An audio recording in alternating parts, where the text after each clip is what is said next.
All right, sorry about that. Hold on one second and we'll get the slideshow started here. Hi, my name's Angela Potter. I work for the Division of State Fire Marshal's office, and I am one of the educators in this area. So Steve Waltman was going to be presenting today, and unfortunately he's gotten a little bit of a cold from his grandchildren. So awesome weekend with the kids, but unfortunately he came down with a little bit of a cold. He is here, so if you have any questions as we go along, you can certainly put those into the chat, and then if it's something specific for him, of course we can have him answer that for you. So today we're going to talk about, the name of the presentation is Fire Await, Not Another Drill. And so we're going to go through this and get started here. A couple of housekeeping things really quickly. Cameras, of course, they mentioned in the beginning here, turn off your cameras. It helps with the bandwidth there. Are you guys seeing the screen okay? Yes, we're good, Angela. You got it? Okay. All right. And please keep your microphones muted unless, of course, you have a question, then feel free to chime in with that. And we're going to be breaking for questions throughout, but of course, you can always put that in the chat if you have a question or unmute and ask as well. So the Fire Prevention Bureau. The Fire Prevention Bureau has 9 educators. And so I'm just going to tell you a little bit about our office really quickly. We have 9 educators. I'm in the green area up there in Northeast Ohio. We have Steve Waltman in the middle, and he covers the blue area. And then we have Dale Schulte here with us today, and he covers that yellow area in Northwest Ohio. We also have 2 assistant chiefs, and we have of course, the 9 field educators, and then we have 2 office support staff, and they really do help us quite a bit. So if you actually call the office, probably you have spoken to either Debbie or Andrea down there. In addition to meetings like this, our Fire Prevention Bureau does a lot of different things. So, of course, we do public training, which is general fire safety. So we'll go into healthcare facilities and help with that. We also do fire extinguisher training. So if any of your businesses are interested in fire extinguisher training, we'd be happy to do that for you. Of course, we're not doing it right now with COVID, but you can feel free to reach out to me or Steve or Dale or any of the other educators in the future once these restrictions due to COVID are lifted. We help with fire drills. We help with youth fire setters. We also go into the schools. So we'll go into anywhere from preschools all the way up to high school and even college age. So we'll do some training there with them as needed. In the fire departments, we'll do youth fire setter intervention. So we'll help with if they have someone that's trained in youth fire setter intervention, we'll assist them if they need that. If they don't have someone that's trained in that, of course, then we'll go in and do that for them. We have fire incident reports that are submitted monthly down in Columbus, and so we handle all of those reports monthly, but we'll go into the fire departments and give them some training on that if they need that. We also train educators for the fire departments. So we do virtual training as we're doing today. And then we even do drill night training. And we would, of course, do that in person if we were allowed. But right now we're just doing that for the fire departments virtually. We also have a lot of publications on our website. So if you're interested, if you're going to have an event in your community and you need some brochures or handouts or anything like that, you're welcome to go to the State Fire Marshal's website, click on publications, and then you can get those mailed directly to your facility. And those are free of charge. They come in packets of 100. So there's lots of great stuff on the website. All right, so our mission statement. So we are invested in providing statewide leadership to foster a solid foundation in fire safety prevention, education, and preparedness involving all stakeholders. And so you, as business owners and community leaders, you are stakeholders with us at the Marshal's office, and we look forward to working with you. All right, so today our learning objectives. Of course, we want you to be able to list 4 essential components of a fire escape plan after we finish this presentation.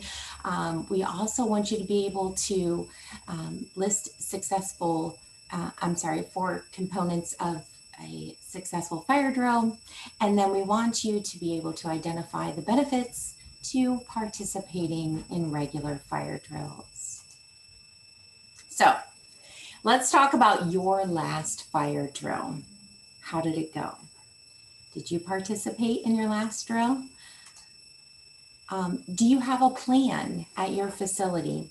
Do you know what that plan is? Is it a written plan? Have you seen it? Has it been updated recently? These are all important questions to ask, and really think about what's going on in your facility and the business where you work. Now, the importance of planning, when Steve does this presentation, he always says this, and he makes it very clear. If you fail to plan, then you plan to fail. And unfortunately, what happens is that, by the repetition, you create some muscle memory, right? And so if you go into the schools, for example, if you have a school in your area, or you may remember back when you were in school, the fire drills that the students participated in, that is probably the one time that you can definitely guarantee that the kids are going to be quiet, they're all going to be lined up, they're not talking to each other, and they're participating in that drill. And so they're leaving, they're going out into their safe meeting place, whether it's on the playground or it's by the fence or wherever it is. Those kids are leaving the area quickly and quietly. And because they practice it so much, and there's a set way to do that, they can do that probably with their eyes closed, right? So they're able to leave the area quickly and quietly. And so in your business, that's something that you need to consider, being able to do it, without thinking about it. In an emergency, that's the last thing we want to do is rely on thinking, what did the policy say? We just want to be able to do it. So in your last drill, if you think back to the last drill that you had at the facility or your business, how did that drill start? Did you announce it to your employees? If you're the maintenance director, for example, at the facility, did you announce that to your employees? Or did you just pull the alarm? Now, consider this. If you just pulled the alarm, and look, there's lots of options. Some are better than others. But if you just go in and pull the alarm, there is that element of surprise, right? And so we want people to not necessarily expect the drill is coming, because then, of course, if they expect it, then they're not relying on what they should know, right? And some of them may not even want to participate. So we don't want them to expect it. But if you have an employee and you just pull them aside and you say, okay, I want you to pull the alarm this time. We're going to do a drill today. I want you to be the one to pull the alarm. So that's an option there. You can also have something that signifies the fire. So you can have a poster board with a picture of a fire on it. You can have a strobe light, something like that. You can have some red tissue paper that you put in a trash can. And then you just have your employees, when they come upon it, what do? Do they know that they're supposed to then go to the alarm and pull it? When you allow them to pull that alarm, you are allowing them to see what happens as soon as I see a fire. Then I'm supposed to go over here and pull the alarm, or I'm supposed to say to, the nurse's aide who's standing in the hallway, pull the alarm, whatever the case may be. But at least you're giving them the opportunity to walk through these steps and get comfortable with them, so that when there is an emergency, they're ready to go. And again, it's about that muscle memory. So speaking of the alarms, in your facility, where are the alarms, or where are this is a pool station here. There's a photo of the pool station. So when you're thinking about your own facility and your own business, where are these pool stations located? Do you know right now? Can you name 3 of them? So I'll give you a little tip here in case you didn't know this, or in case you're in another facility another time, and not maybe where you work, but you're visiting. Maybe you go to a healthcare facility and you visit a parent or a grandparent. Here's the deal with pool stations. Pool stations are always going to be located near the exits. Now, there might be extra pool stations, maybe at a nurse's station or an information desk, and those are just bonuses, and it's great to have those extra ones, but at the very least, you will always find pool stations located near the exits. The idea behind that is that if there's a fire, everybody's headed towards the exits, right? Or they should be. And so the idea behind having that pool station there is that they can quickly pull that pool station on their way out the door. So as far as the alarm, okay, so now we talked about location. When do you set it off? So do you know, does it say in your policy? Has anyone ever told you? When are you supposed to set off this alarm? It seems like common sense, but we will go over it. So if there's ever smoke or flames, of course, we're going to set off the alarm. We want to do that as early as possible because we want the fire department to be notified. We want help on the way, right? So what happens when someone pulls the pool station? What happens when your alarm's activated? Is there going to be a sound, right? Is there going to be strobe lights? Do your strobe lights work? That's very important. If you have people in your business or in your healthcare facility, if you're from the healthcare facilities, if you have someone in your business or facility that's hard of hearing or deaf, are they going to be able to know that there's a fire? So those strobes are really important. We want to make sure those are working. And then, do you know if your alarm goes off? So for example, if somebody pulls the pool station, are you sure that the fire department's going to be notified? Have you tested that out? It's a good idea when you're doing your drills, if you want to have someone from the local fire department come out and witness your drills, it's a good opportunity for you to find out how long does it take. When someone pulls that pool station, what happens, of course, is that there's an off-site monitoring agency, right? So they're going to get a notification there's a problem in the building. And then what they're supposed to do from that point is they contact the dispatch agency. Dispatch agency contacts the fire department, and the fire department goes en route, and then the fire department eventually arrives at your facility. So if you're not sure how long that whole process takes, this would be a great opportunity for you to test that. So the next time you have a drill, have someone from the local fire department there. They'll be able to have communication with the dispatch agency. All right. And so when you pull that pull station, then they can be notified from the dispatch agency. They can be notified over the radio that, hey, we just received the alarm from the alarm company. So boom, there's your answer. So now you know exactly how long it takes from the time that somebody pulls that alarm for the alarm company to get that notification and then reach out to dispatch and then dispatch to notify the fire department. And then another thing to consider for your facility or your business is that when you pull the pull station, of course, we want all of those things to fall in line, just like I mentioned. So we want the offsite monitoring agency to be notified. We want them to quickly notify dispatch. We want dispatch to quickly notify the fire department. If there's any break in the communication along the lines, though, what can happen is that our response is delayed, right? And so now you're at the facility wondering where the fire department is. So something to consider with your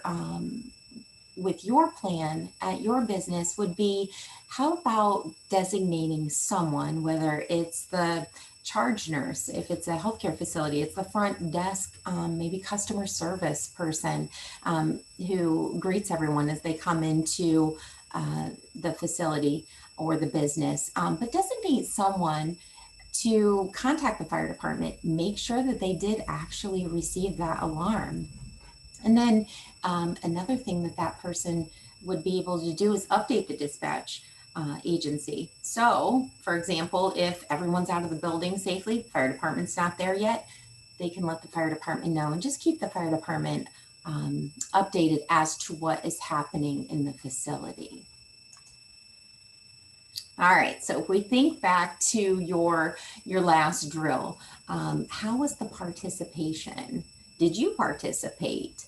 You know, sometimes when I think back to a couple different examples of related to participation, sometimes in the schools, for example, we'll, go in and go in there and we're going to maybe do a drill. And what happens is you're in the office and the alarm's going off, right, in the building. So the kids are starting to evacuate just like they've practiced, right? All the teachers taking everybody out of the building, and great. And then you have maybe, and not to pick on any of the office staff, but you might have the secretary sitting there in the office and she's on the phone or she's updating, whatever her daily logs are, she's sending an email. And as someone from the fire service, you're kind of like, what is happening here? Is she going to leave? And then they kind of look at you like, oh, did you want me to go too? Yes, we want you to go too. That's why we're doing this today. So just think about that in your own facilities. Remember, this all goes back to muscle memory.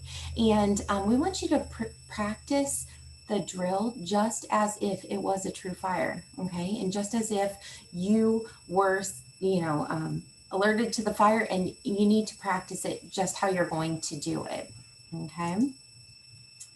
So once you get outside, there needs to be a meeting place. And so you need to have the safe meeting place. Now, here's some things to consider. First of all, why do we have a safe meeting place? The reason that we have a safe meeting place, whole idea behind the safe meeting place, and this is for your business, this is for schools, but this is also for your home. The reason that we have a safe meeting place is because that's where we're going to check and make sure that everybody get out safely, right? So if you think about at home, if you have, your spouse and a couple of children, and somebody goes out the front door and somebody goes out the back door, and maybe somebody was already outside, right? If we have this safe meeting place, this is a place, whether it's, let's say it's the tree in the front yard. Okay, well, now we're all meeting at this tree in the front yard. So we can count 1, 2, 3, 4, boom, everybody's out of the house. We know everybody is safe. When the fire department arrives, the first thing they're going to do is check at the safe meeting place, and they're going to, walk up to whoever is there and ask them, did everyone get out safely? Okay. And if you're counting and there's normally 4 people, right? Or there should be 4 people because you have 4 in your family, but there's only 3. Well, the next thing that happens then, of course, is then you're going to be able to tell those fire department personnel, we're missing so-and-so, and last place we saw them was in the bedroom. This is where the bedroom is. Okay, because guess what? And that's the first place they're going to go to check for that person. All right, so it's really important that we have a meeting spot. All right, so accountability, I kind of just talked about that. As far as a family is concerned, we got Steve's family, nice family down here, 4 of them. So it's easier when you have just 4 people that you're trying to account for. But if you look over here on the right side, you see all of those people that work for that business and that facility.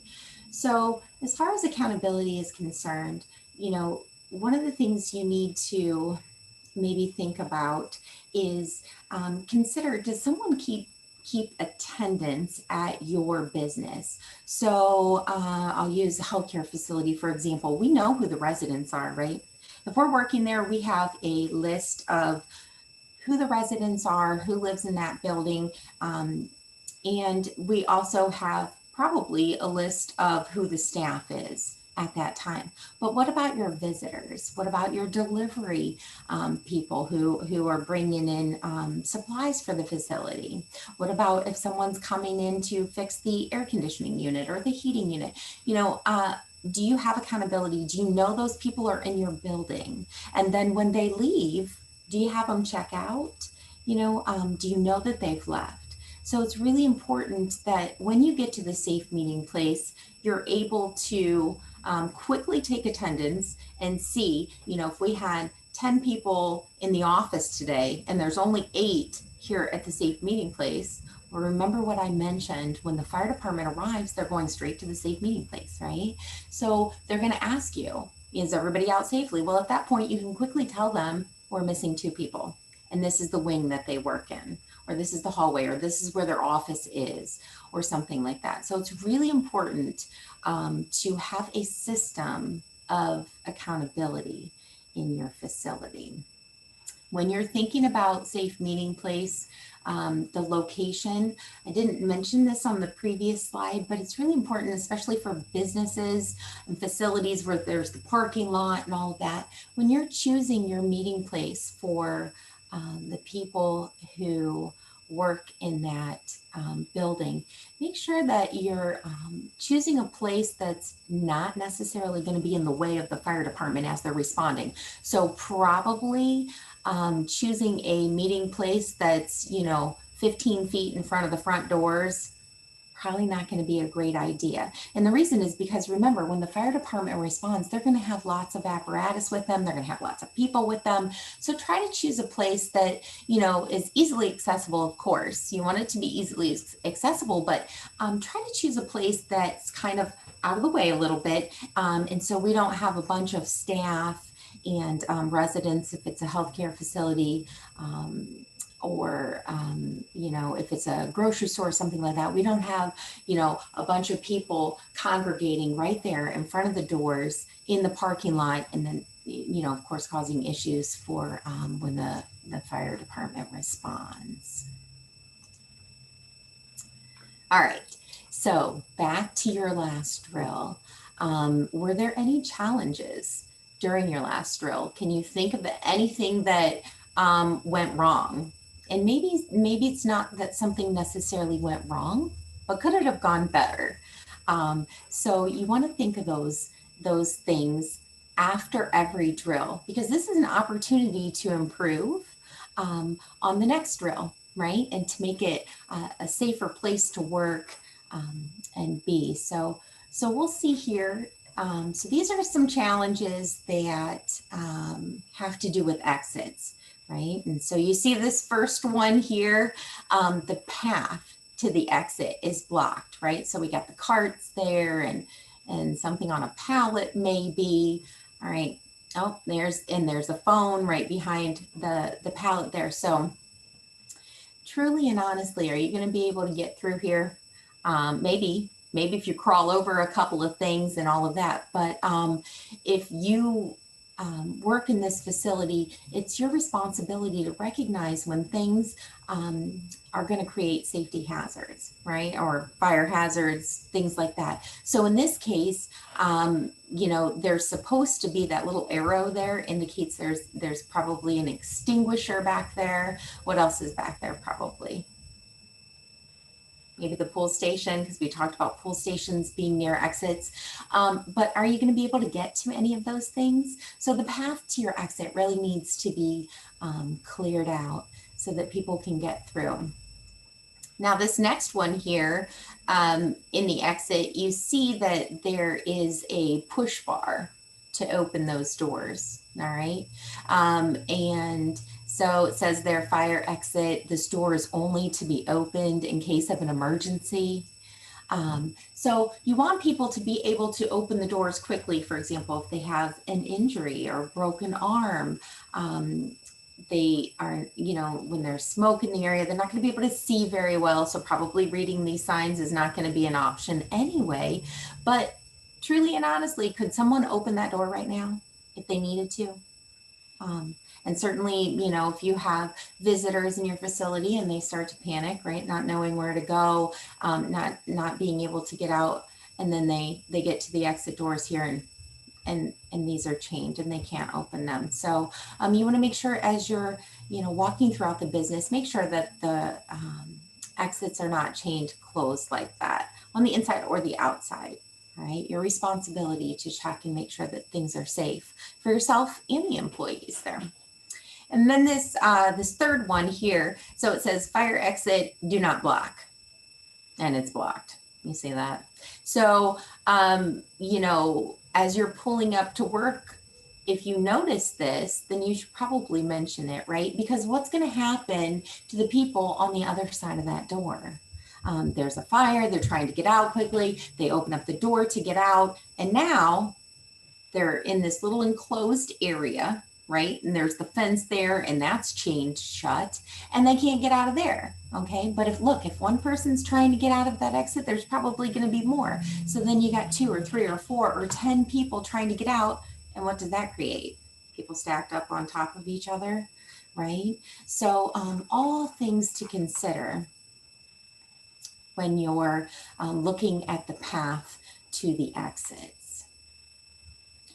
All right, so after every fire drill that you do, there should be an after action review. So you should go through, you know, those challenges. A couple of slides ago, I mentioned the last drill that you did. Were there any challenges? And if there were challenges and you noticed them, did you bring them up to a manager? Did you bring them up to the maintenance director?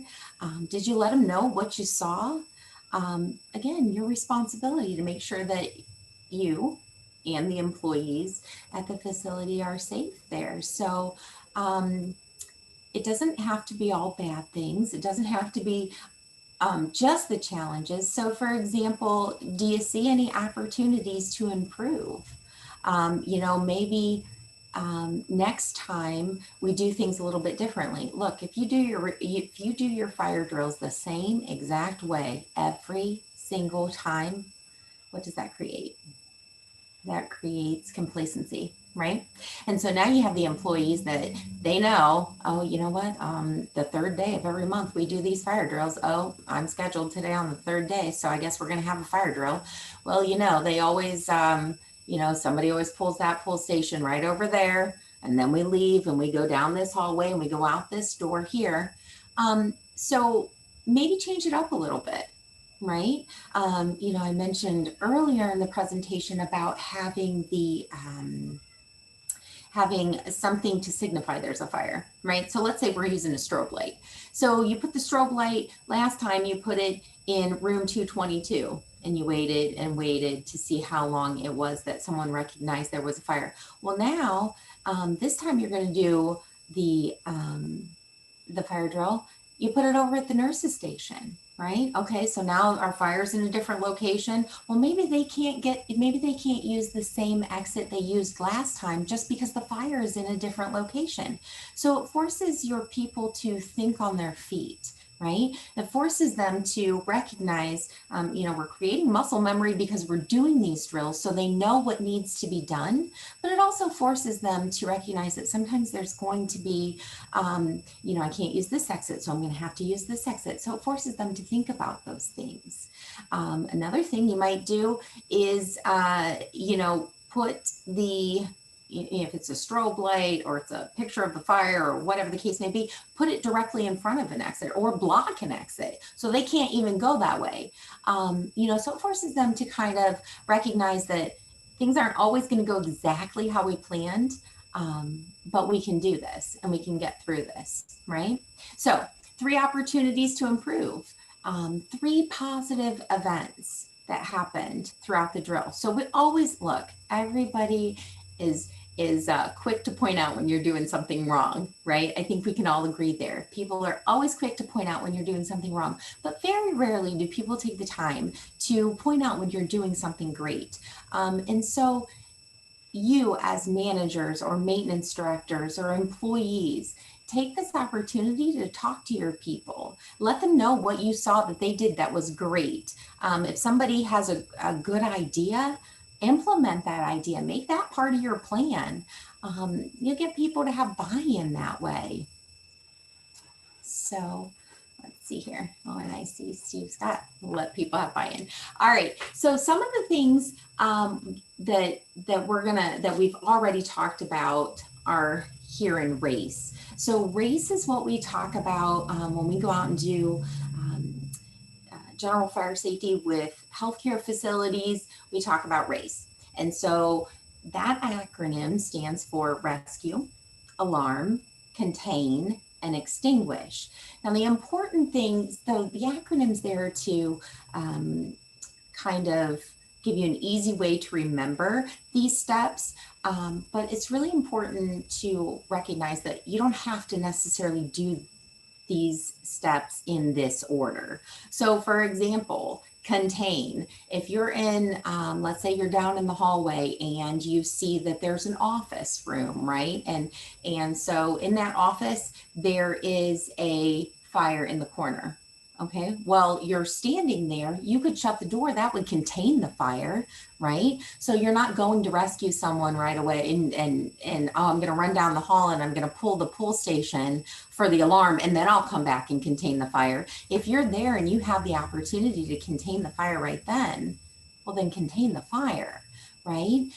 So we always want to think of life safety first. So, if you have the opportunity to rescue someone, someone is in that room and you can quickly get them out, then of course do that. But it's important to just recognize that because this acronym spells RACE, doesn't necessarily mean you have to do the items listed in this order. So R stands for rescue. We're going to rescue anyone in the area of the fire. And then we have alarm. So we're going to alarm by, you can do that in a couple different ways. You can pull the pull station.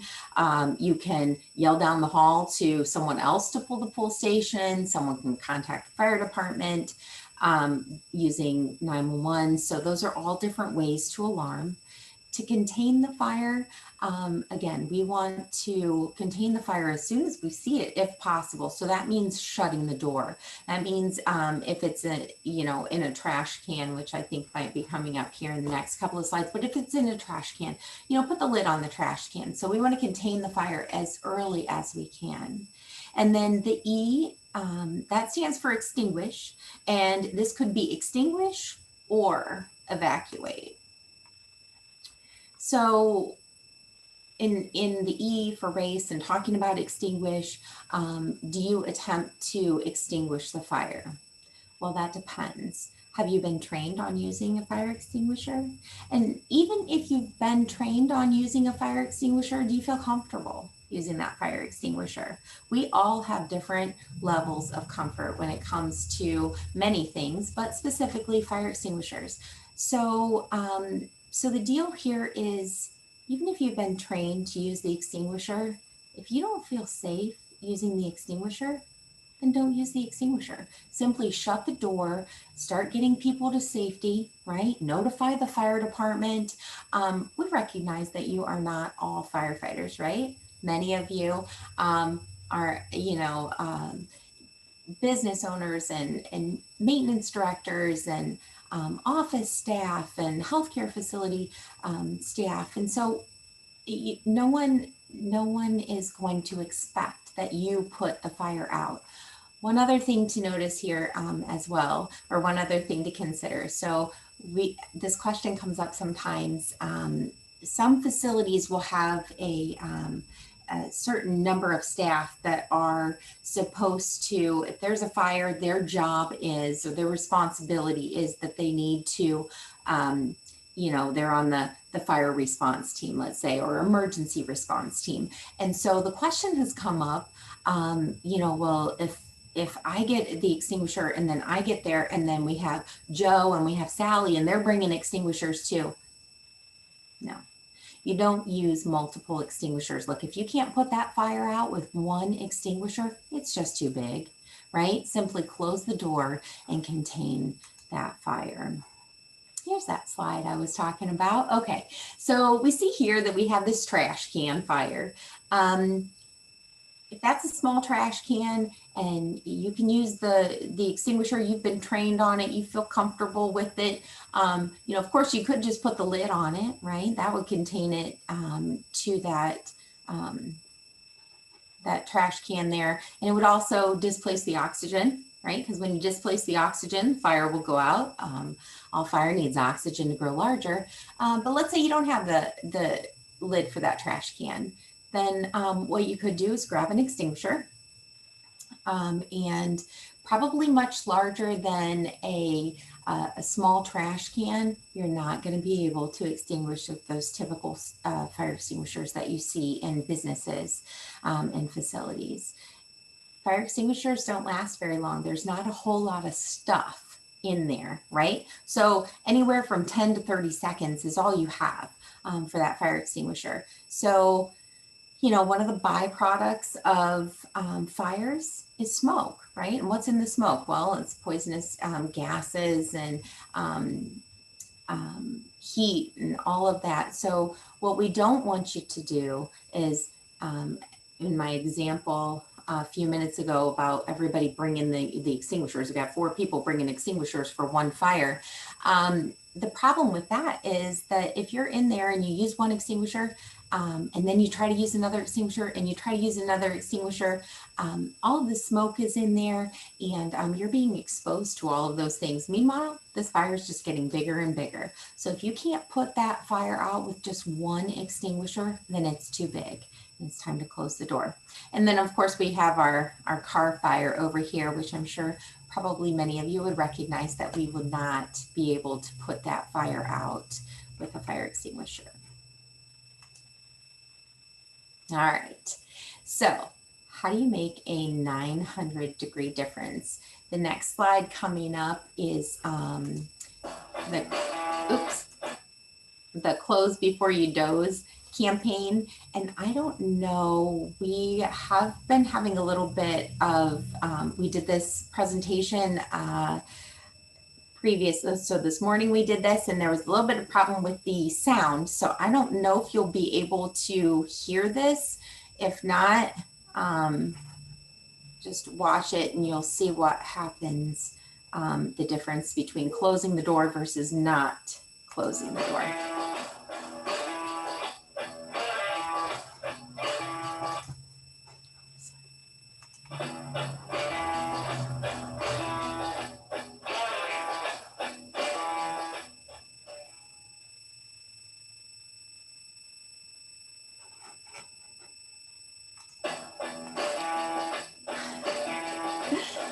Dale, you might want to help me out here. I don't know why it's not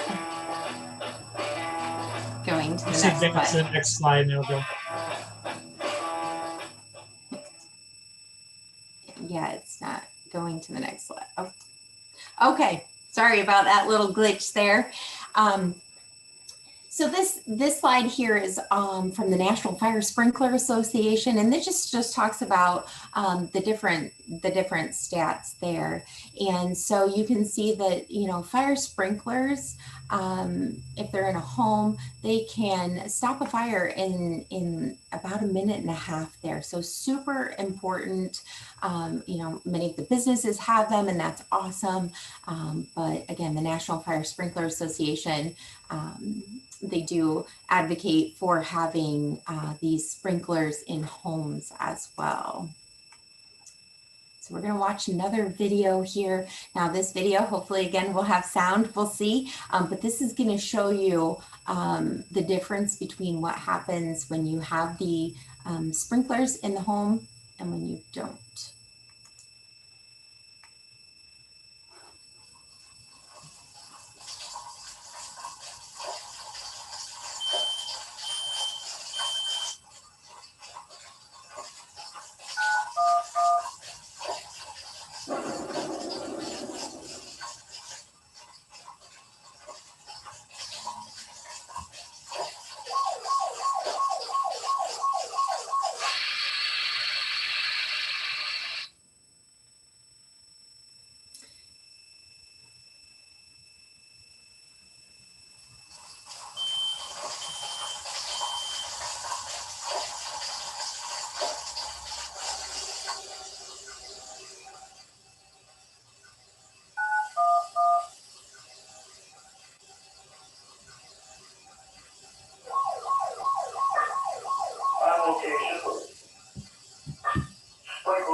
So you can see the difference there in both of them. And you can see that, you know, in both examples, the fire department arrived at the same time, right? But the damage and the potential for fatalities related to that fire are significantly less when you do have sprinklers at home. Oh my goodness, are we gonna watch this?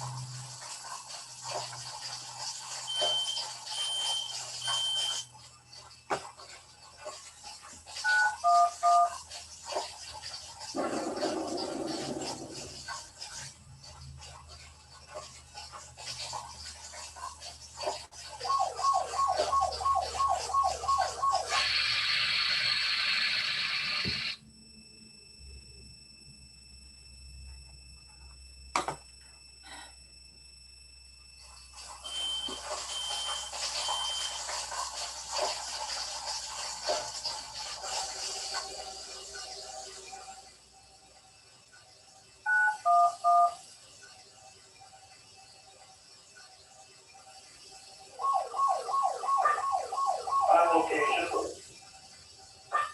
Sprinkler activated. Fire contained. Checking to confirm final extinguishment. I apologize about that, but I guess it's always good to have a reminder, right? We'll just do that video one more time.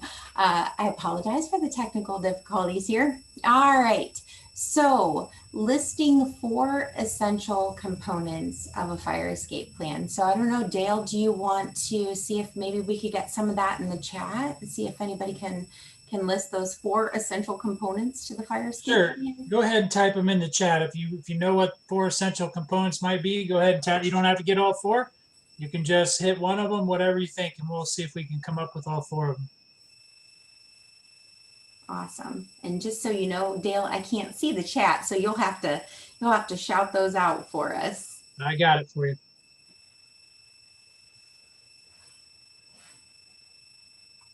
Rescue is one of them.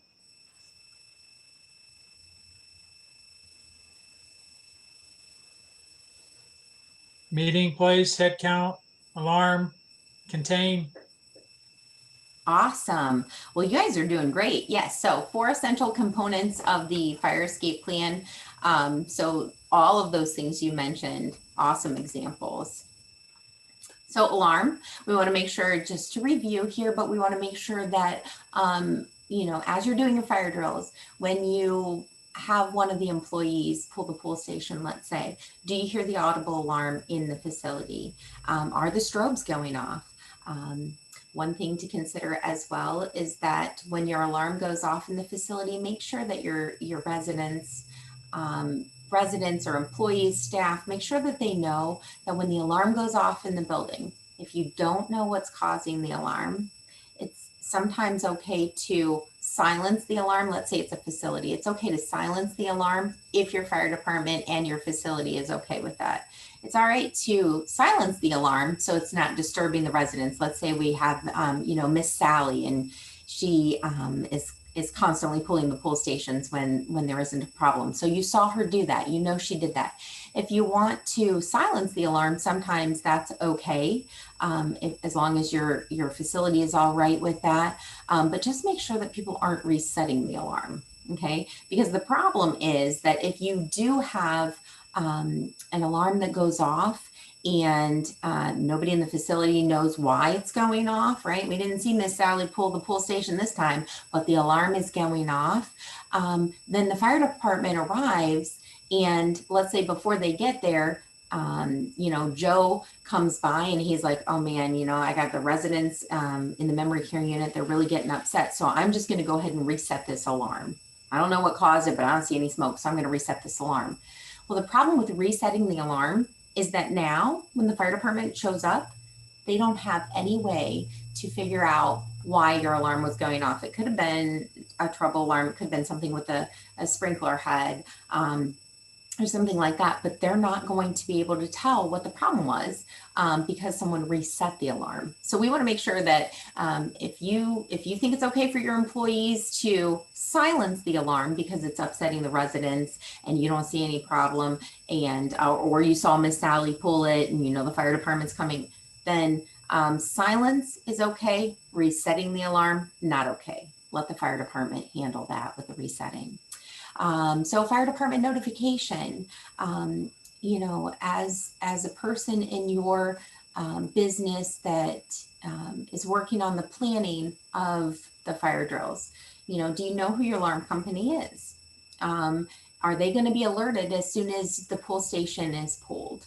Do you need to contact the alarm company? What happens once the pull station is pulled? You know, the alarm company, how long does it take them to receive the notice that there's a problem in your facility? And then how long does it take them to then turn around and contact the dispatch agency? And then how long does it take the dispatch agency to contact the fire department? So those are all things that you can be that you can test when you're doing these drills. Okay. Human roles and responsibilities. So we talked about race. Just to review there, R stands for rescue, right? Life safety, we want to rescue everyone that we can quickly and efficiently. Alarm, that's pulling the pull station. That's asking someone else to pull the pull station. That's contacting the dispatch agency, calling 911. Those are all ways to alarm. C stands for contain. And so we want to contain the fire to the area of origin. So if it's shutting the door, if it's putting a lid onto, you know, let's say you're at home and there's a fire in a pan on the stove. Okay, let's put the lid on the pan. We'll contain it to that pan there. If it's in a room, shut the door, contain it to that room. So those are all ways to contain. And then E is extinguish, which of course we can use the extinguisher, or evacuate. If you don't feel comfortable using the extinguisher, if you have not been trained on the extinguisher, then it's important that you just go ahead and focus on evacuating. And then our meeting location. So just to review there, make sure you're choosing a location that's kind of out of the way. Think about when the fire department is responding. And again, you can always have the fire department come out and help you in these planning stages. When you're planning your location, ask them what would be the best location, and then just make sure that it's accessible to your employees, and make sure that you're not going to be, of course, in the way of the fire department as they're responding.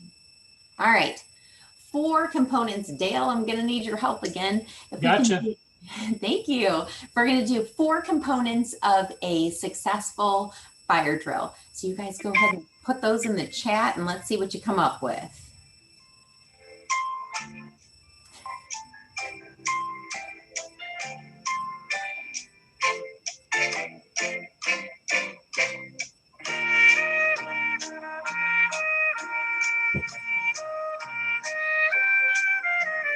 We have meeting place, everyone out timely, quick evacuation. Awesome. All right. So the 4 components of a successful fire drill, of course, meeting place. Yes. Did everyone get out? Accountability. It's also important. Remember that we, you know, do an after action review, right? So we make suggestions on how things can go better next time. You know, let your people know. There it is, after action review. Let your people know what they did correctly. If there were areas where you see, you know, opportunities for improvement, of course, let them know that as well. So announcement, we'll start at the top here. Announcement of the fire drill. Are you going to announce it? You know, maybe in the past you have announced it, and now hopefully after this talk here, you recognize that maybe there are other ways to do that, right? So, you know, while announcing it is an option, maybe you just pull the pull station. There's that element of surprise there. But if you let a staff member pull the pull station, it gives them the opportunity to follow through with the steps that they're going to need to be able to perform if there's a fire. Do you just set off a smoke alarm and see what happens? Execution. So we want to make sure that everybody got out safely. And then of course the accountability, right? Oh, back to execution for a minute. So as you're at work, make sure that you're, as walking to your office, right? You're going down the hall, you see that somebody left something in front of the exit door. There's not an emergency right now. How about we take the opportunity to move that out of the way? If you notice that something is consistently in front of that exit door, how about you let the maintenance staff know and let them know your concerns and then why that's going to be a problem. Sometimes in healthcare facilities, we'll hear that there are employees that like they have the med carts, right? So med carts, and there's like the fire doors. The reason that we don't want you to park your med cart or the wheelchair or whatever in front of those fire doors is because if there's an emergency, right? We can't plan for these emergencies. So if there's an emergency, those fire doors are not going to be able to shut if we have the med cart there or the wheelchair there. So those are the reasons that we don't want you to do that. Keep in mind also when you're talking to your staff in your facilities that, look, people are more likely to comply with what you're asking them to do if they understand the idea behind it. Okay, so in the example I was talking about with the med cart and the wheelchairs, maybe people just think if you're the maintenance director and you say, listen, this is the third time this week I've seen your med cart there, don't put it right there in front of the door. It's easy for someone to think, well, why is Joe, the maintenance director, always so grouchy? He won't even, he was always complaining about my cart being here. It's easy for them to think that way, but if you go ahead and take it one step further and just explain to them why you're asking them to do that, then they're more likely to comply. So that's with clearing the exits. Moving on to accountability. Everyone is at the safe meeting place. So do you have a plan for your accountability right now? And if you don't, hopefully after today, when you go back to your place of business or the facility that you work at, you come up with a plan for accountability. And accountability includes who's working today, what residents are living in the facility. Do we have delivery people here right now? Do we have visitors here right now? Do we have someone here who's working on the air conditioning unit? There needs to be a plan for accountability. And so if you don't have one of those, it's important that when you go back to work, you do come up with one of those. And then after action review, we kind of talked about just a little bit ago, but talk to your staff about opportunities for improvement, right? And talk to them about what they did right. Kind of try to get them to give you input on their ideas for how things can run a little bit more smoothly next time. And certainly if you include them in the planning process, they're going to have buy-in, and it's going to, I think, make your facility a safer place to work for everyone. All right. 3 benefits. I think, Dale, I'll need your help again here, but 3 benefits to participating in regular fire drills.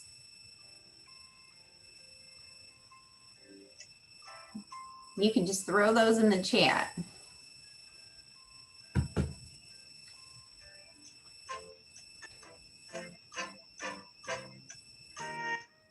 Well-known plan.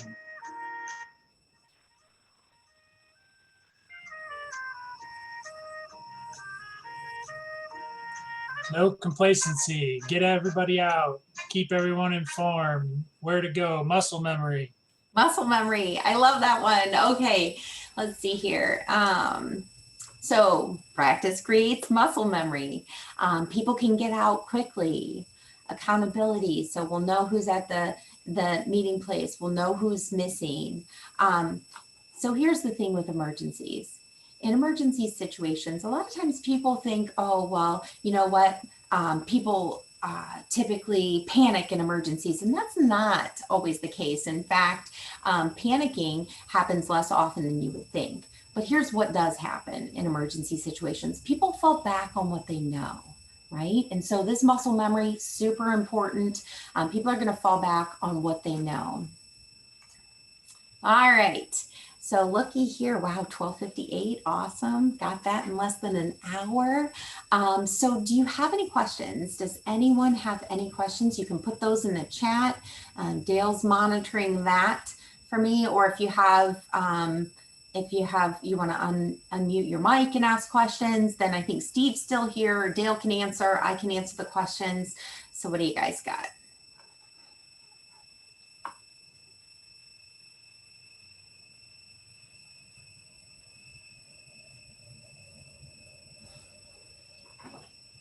Nothing? Nothing at all? Every single question was answered? Well, that's awesome. I'm gonna stop sharing. Oh, all right, there's Steve. What I am going to say is I've probably been replaced. So Oh. I do appreciate Angela stepping up to the plate this morning. She didn't know I was going to ask this because I'd been off, and my grandkids were nice enough to give me an award for keeping them for 5 days. So I apologize for that, but Angela did a great job, probably better than I could have done. So I do appreciate that. And Dale also stepping up. So if you do have questions or concerns, I know the Safety Council will know how to get a hold of any one of us afterwards. So please reach out to them or reach out to us. Again, thank you, Angela. Thank you. Nice Thank you job. for having us today. Nice job. Good job. It was good to see you, Angela. I haven't got to see you present much, so that was really nice. So that was awesome. As everybody, before you jump off, I know people are like mass exodus. Sally, can you pull up that one slide real quick at the end? I didn't get to join you at the beginning. I had another meeting that I had to be on, but for the 69 people that are still here, I'm so glad to see you. Carrie Gray, your BWC safety consultant. Just wanted to give you what I would normally give you at the beginning, but my couple updates real quick is that, I'm here virtually for you. If you need anything, I get lots of emails and phone calls. Please just keep doing that. That is good. The BWC is still sending out more face coverings. So if you got that first round, there should be another round of those coming out, and those should be coming from all Ohio companies. So that's kind of good and exciting. Another billion back, the 2019 premiums are also coming to you. I heard actually on the news that those should be starting to be issued this week. So you should be able to see those. We're still doing weekly webinars. We have one on ergonomics next week, a really good one on dust hazard analysis and a dust hazard analysis tool on November 3rd. That's going to be done by Deb Bailey. You're going to get a flyer on that shortly. And then just the BWC does keep putting out updates for October. The last thing I wanted to mention, or last two things, one, Ohio Safety Congress this year, all virtual. It's going to be on March 10th and 11th, and it's going to be a little different than last year if you did it, but it's still going to be all virtual. And then Sally, if you can flip to that next slide, we are doing virtual classes. I did my first one last week. It was different. It was fun. It was exciting, but it was different, and we're going there. But we have a lot of classes coming up. I marked off the ones that already happened, but all of those you can see at the BWC Learning Center. So if you have any questions, I will stick around for a minute. I know the fire marshal folks are still here. Next month is going to be Stephanie York from Hennis Communication talking about crisis management. It will be good, as always, everybody from Hennis Communications is. But yeah, I'll stick around for a few minutes. If you have any questions of me, feel free to turn your camera on or unmute yourself and go from there. So yeah, Steve, I agree. I'm sorry you're under the weather. Did your grandkids get you sick, or you're just, okay, so it is their fault. The littlest one, the 1-year-old, had a snotty nose and shared it with Grandpa. So. Oh, they love to share, don't they? It's so good. So good. So good to kind of see you. It's nice, and everybody's got their camera off, but that's all right. I am so glad to see you. I saw we got Renee was here from Portage County Safety Council. I'm seeing lots of people still in here, so this is awesome. Yay. All right. Sally, you got anything else that you wanted to say? Just thank you to Angela, Dale, and Steve for the great presentation. And thanks to everyone for participating in the chat as well. And oh, there's a question. This meeting. Who do we? Who do we